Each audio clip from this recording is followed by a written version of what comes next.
बिस्मिल्लाहिर्रहमानिर्रहीम। आज का जो हमारा टॉपिक है वो है एनुटी। एनुटी का मतलब होता है सेम अमाउंट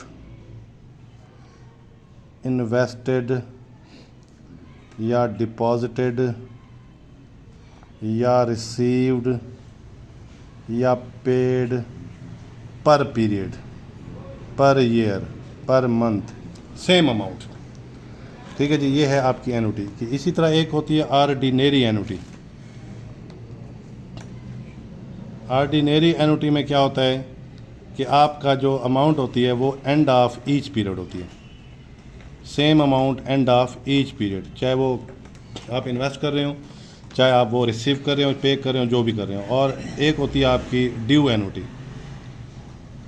ड्यू एनुटी ये होती है कि वो हर पीरियड के बिगनिंग में होती है, बिगनिंग ऑफ ईच पीरियड।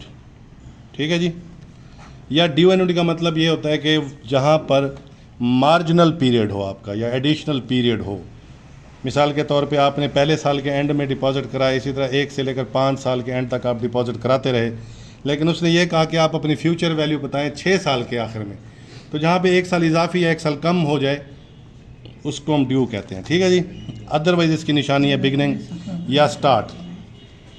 उसके बाद हमारे पास फ्यूचर वैल्यू एनुटी होती है ऑर्डिनरी। उसका फार्मूला है amount of annuity n to 1 plus interest power n या time minus 1 divided by interest यानी कि रेट।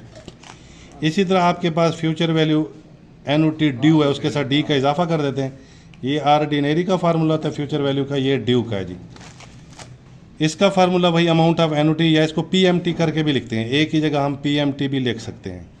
इसका फार्मूला 1 प्लस इंटरेस्ट या rate power n minus 1 divided by interest, और इधर 1 प्लस आई का इजाफा कर देते हैं। इसी तरह 2 फार्मूले हमारे प्रेजेंट वैल्यू एनुटी के होते हैं। तो अब हमारा ये सवाल है, हम कर लेते हैं। फ्रैंक्स बुद्धे की किताब है। A person wishes to deposit 5000 per year. अब जो रकम वो डिपॉजिट कर रहा है पर ईयर, उसको हम ए का नाम देते हैं। ये क्वेश्चन नंबर आपका सेक्शन है जी 53, और इधर ए से मुराद हमारी जो एनुटी है पर पीरियड अमाउंट है। In account which earn interest 8% per year compounded annually. आपका रेट ऑफ इंटरेस्ट जो है वो 8% है। कंपाउंडेड एनुअली मतलब साल में एक दफ़ा, तो हम डाटा तब्दील नहीं करेंगे। Assume the first deposit is made at the end of this current year and additional deposit at the end of each of the following year. ठीक है जी। तो कितने साल तक आपने ये डिपॉजिट कराया?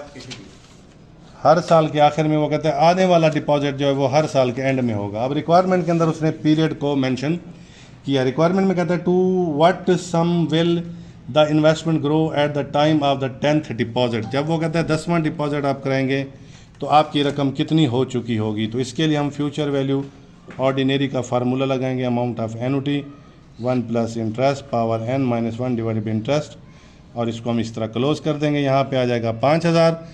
रेट को 100 पे डिवाइड करेंगे तो ये 0.08 आ जाएगा। ठीक है जी। इसको फिर हमने क्या करना है जी, 1 में ऐड करना है 1.08 पावर 10 माइनस 1 डिवाइडेड बाई 0.08। इसी तरह यहाँ पे 5000 आ गया, और ये फैक्टर निकालेंगे।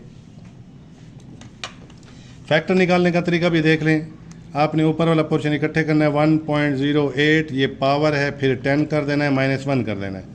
ये ऐसे ही करना है, -1 करके 9 नहीं करना है इसको, इसका फंक्शन ऐसे ही है। डिवाइडेड बाई 0.08, ये फैक्टर आ गया जी 14.4865 मल्टीप्लाइड बाई 5000 जब आप करेंगे तो ये आपके पास जवाब आ जाता है जी 72,429, 433 राउंड करके 72,433 डॉलर। ये आपका आंसर आ जाता है। उसके बाद जी उसने में कहा how much interest will be earned. हाँ जी, अमाउंट ऑफ इंटरेस्ट का फार्मूला है जी, आपको जो टोटल अमाउंट मिल रही है 72,433, ये किसके बदले मिल रही है जी? 5000 पर ईयर, 10 पीरियड हैं आपके, तो ये 50,000 हमने डिपॉजिट कराया, इसके बदले मिल रही है। तो ऊपर वाला जो इजाफी रकम है 22,433, तो ये आपकी अमाउंट ऑफ इंटरेस्ट है।